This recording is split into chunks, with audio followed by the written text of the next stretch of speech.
محبت یہ ہے کہ ایک وقت میں یا آپ اللہ سے محبت کریں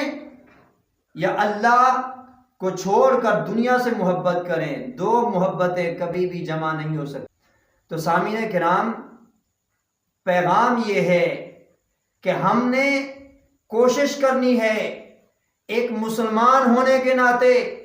آقائے دو جہاں صلی اللہ تعالی علیہ وآلہ وسلم کا امتی ہونے کے ناطے، کہ ہم نے اپنے اس دل کو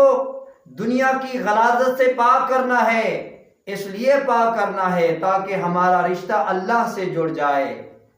دنیا سے ہم نے اپنے دل کو اس لیے پاک کرنا ہے، اس لیے صاف کرنا ہے تاکہ یہ دل آقائے دو جہاں صلی اللہ تعالی علیہ وآلہ وسلم کی محبت کا منبع اور سرچشمہ بن جائے، اور اس دل میں اللہ اور اللہ کا رسول اپنی محبت ڈالے۔